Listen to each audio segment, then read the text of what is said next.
America, editor-in-chief of City and State, and I'm here with my good friend and colleague, Gerson Barrero. Today we are on location at the State Senate in San Juan, Puerto Rico, and we're very pleased to be joined by Eduardo Bhatia Gautier. He is the president of the State Senate, and we'll turn it over to Gerson to say the same thing in Spanish. Well, muchas gracias por estar con nosotros aquí en City and State. Eduardo Bhatia, conocido en la diáspora como un amigo nuestro que no se olvida de nosotros y siempre envuelto desde los estudios hasta su participación en la vida pública.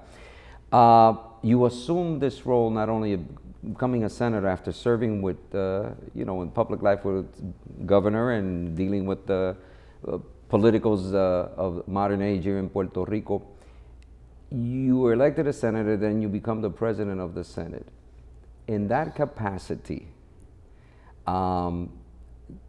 given what Puerto Rico is undergoing right now and the concerns that we have in the diaspora, can you give me a sense of what we that are continue to be concerned about Puerto Rico in all its facets, what is the focus that you see as president of the Senate and where Puerto Rico is at right now that is real? Obviously, the diaspora becomes larger, people leaving, the exodus of Puerto Ricans from here.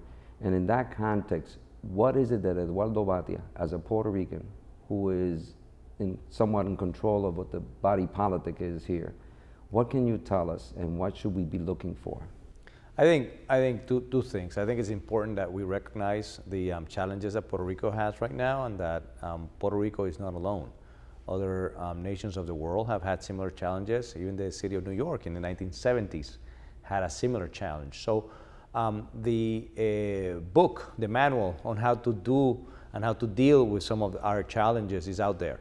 It's a question of Puerto Rico having fiscal discipline, Puerto Rico looking inside and seeing what's broken and then fix it. And I think Puerto Rico has known for many years what is broken. However, the political will to fix it has not been there. And I think over the course of the last 20 months, we have done a lot of things, perhaps more than any State of the Union in such a short period of time. We have fixed our pension system. We have worked very closely with our budget. We have, for the first time in 22 years, we have a balanced budget in Puerto Rico. So slowly, we are dealing with some of the issues that brought us to the current situation, which is all created by the government, by the way. And President, we hear so much about the impasse in Congress in Washington. New York State is famous for having one of the most dysfunctional state legislatures. It sounds like you're singing a different tune. What is the key to having an effective effective legislature here in Puerto Rico? Yeah, I think Puerto Rico has found itself right now with a great team in the House of Representatives, a great team in the Senate. I lead a Senate where I have told all my senators we're not pushing anyone to vote in favor or against any bill. We're sitting down with a group of leaders who are being convinced slowly. Sometimes, it takes a while, but we're not. I'm trying to stay away myself from pushing senators into making decisions that they will later regret. We're analyzing. We're bringing, external assistance. We're bringing economists. We're bringing financial advisors to make sure everyone understands that what we're doing needs to be done in Puerto Rico. So where does the diaspora come in? And I think, the linkages between Puerto Rico and Puerto Ricans throughout the United States, the Eastern Board, New York, of course, the #1 place in terms of our linkages, and now Florida. There are so many ways in which the diaspora is not only concerned about Puerto Rico, but where we're doing a lot of capacity building. So many of Puerto Ricans have taken on the positions of government and the positions even in corporate America, private and public sectors, the positions of leadership, that we are reaching out to many of them and trying to see how we can learn from some of the things they have done in the past. And I want to increase that relationship. I want to make sure that we keep those linkages even higher. And I think, in the future of Puerto Rico, there's no doubt, being an island, that makes those connections that we have with our communities throughout the United States will help the island a lot. There has been, for good or for bad, the comparison of Puerto Rico's economy with the city of Detroit, Michigan. Where where does the comparison fail? In other words, what's so different? And I obviously know that there's no state that is similar to the situation in Puerto Rico. We have limitations of what we can do. There's a New York Times recent article in terms of, we can't even declare bankruptcy. So there's a series of things. Can you explain to us in terms of what it is that we need to understand, not only in New York, the legislators coming down for November the 5th through the 9th for the Somos conference? What is it that you want to tell them, the governor of New York? How can we make that difference? So how is the story being spun erroneously, if it is? I think, let's make it very clear. Puerto Rico is not Detroit. Puerto Rico is not Greece. Puerto Rico is not Argentina. Puerto Rico is not Portugal or Spain or even Ireland.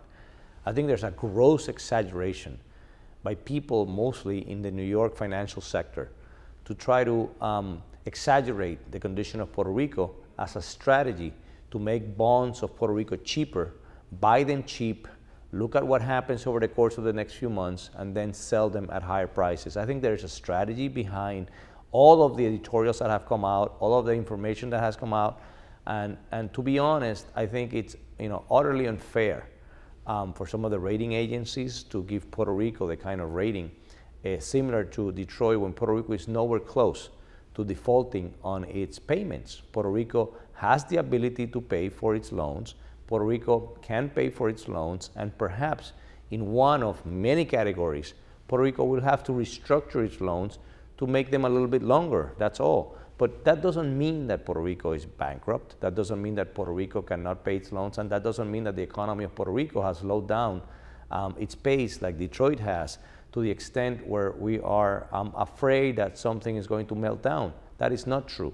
Puerto Rico, in fact, if you look at the basic numbers of the island, Puerto Rico is creating jobs. Puerto Rico is growing in terms of consumption. We have more consumption now than we had 10 years ago, and it has been growing at $2 billion per year over the course of the last 10 years. So there are many signals out there.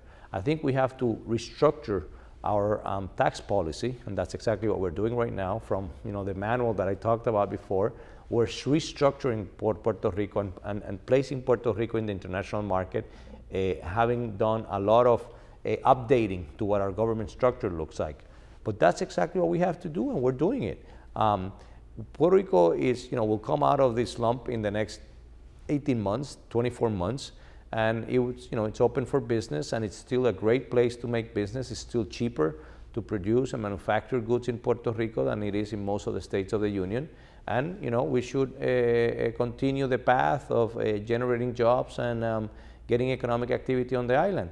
I do think that Puerto Rico suffered several years ago from the elimination of what we call Section 936, which was a special provision in the Internal Revenue Code of the United States that allowed foreign companies doing business in Puerto Rico to take the money back to the United States without paying taxes. For no reason, under the leadership of President Clinton, that provision of this federal code was eliminated. And it did create a slowdown in the investment of manufacturing companies down here. And we lost perhaps tens of thousands of engineers and chemists and good paid workers who lived in Puerto Rico had to move elsewhere.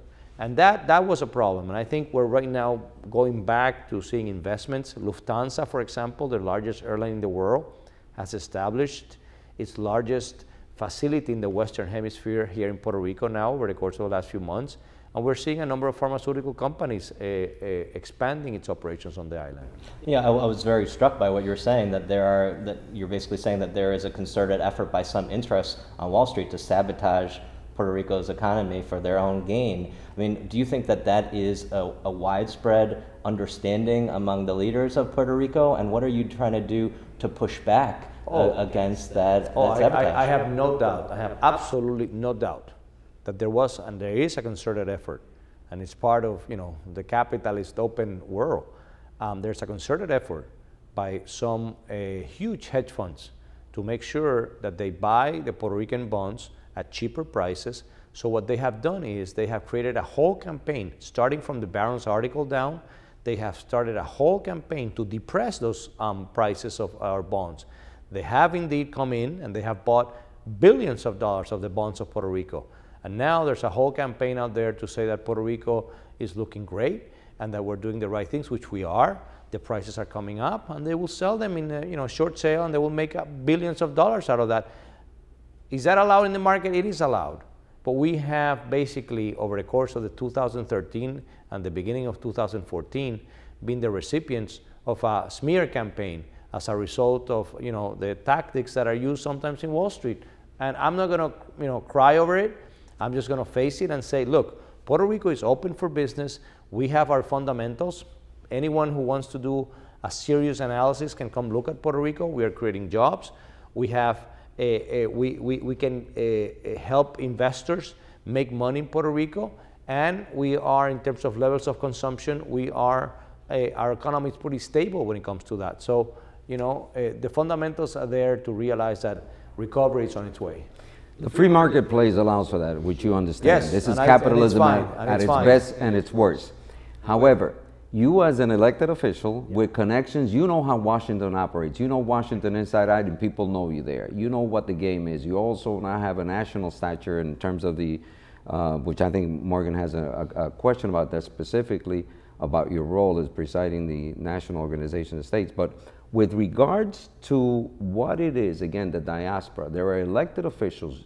I think you know every elected official, certainly in New York. We go back to Somos.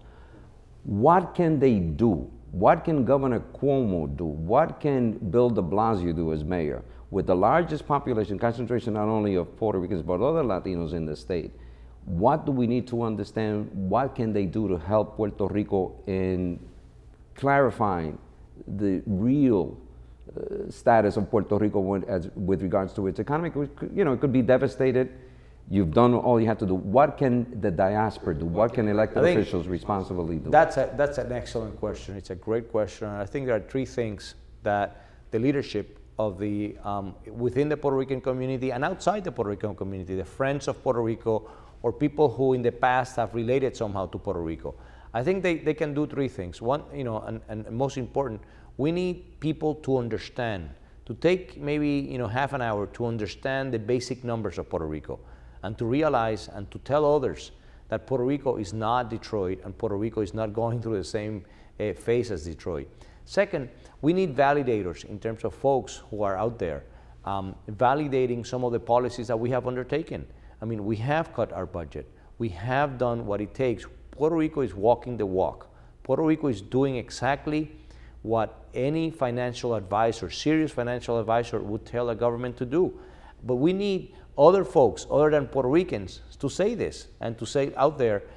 We need Paul Volcker to say this. We need governors to say this. We need folks from the White House to say this, to say that, in fact, and they have told me in private, you guys are doing great. You guys are doing exactly what you should be doing. But no one says it out there. No one goes out there and does it publicly.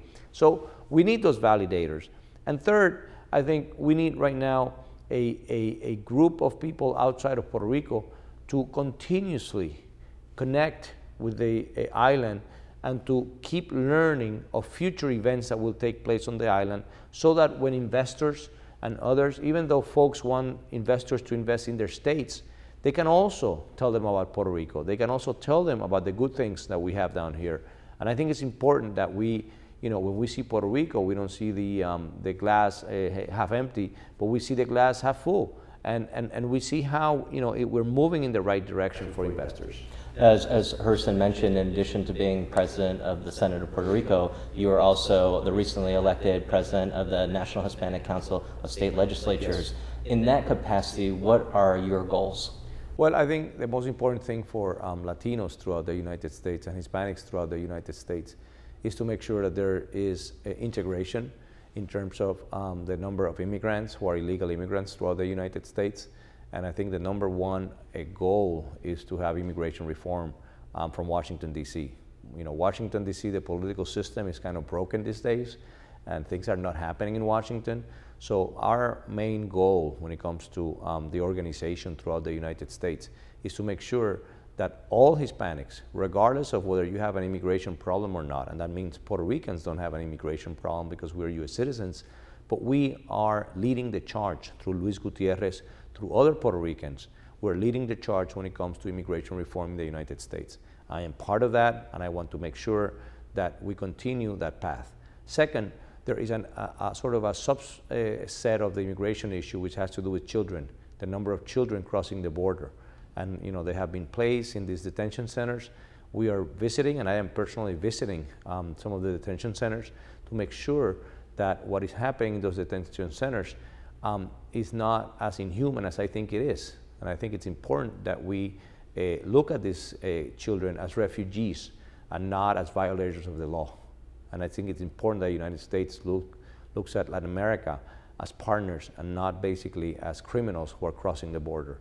And third, I think there's an education component. The funds that are being funneled to every state of the union, we are looking at so many schools where Hispanics are attending, where we are not seeing the same kind of quality education as their counterparts in other places of the state. And we're pushing for that. We're pushing for quality education. I mean, whether anyone likes it or not, Hispanics will be leading America in the next 50 years. And they have to be ready to lead. The question right now is not if it's going to happen. The question is, when is it going to happen? It's going to happen very soon, and they have to be ready. So there's an education component, a capacity building component, and certainly an immigration issue that we have to deal with. During the course of a lifetime of any Puerto Rican, and you know what the diaspora, going back to the people that left here, they didn't leave because they didn't like the ocean around us, or the palm trees, or the coconuts, and all of that. You know the story. Or the coquis, or that they hated the gallos in the morning. I mean, there's always the dream. I think that it was captured in the song by Noel Estrada, Mi Viejo San Juan. Right. And then the frustration of not being able to come back. There's a different reason now. So people, instead of, many of us left, our parents left, with the hope of coming back, getting enough money to comprarse la casita, buy the house, and come and retire here. Some of them are reluctant now beyond, they still have that feeling to come back and spend the last years here. What does the diaspora need to know that instead of retiring to Florida, like many are doing, New York has transplanted Puerto Ricans, which is great if you're thinking politically, that could be the first governor senator, right? But how do you draw them back? What would Eduardo Bhatia tell them? Noel Estrada's song doesn't have to be that sad. You can come back. What would you tell them to incentivize them to come back? Well, I think many Puerto Ricans are coming back. I think many are already coming back, and I think that's great. And I think many more should come back.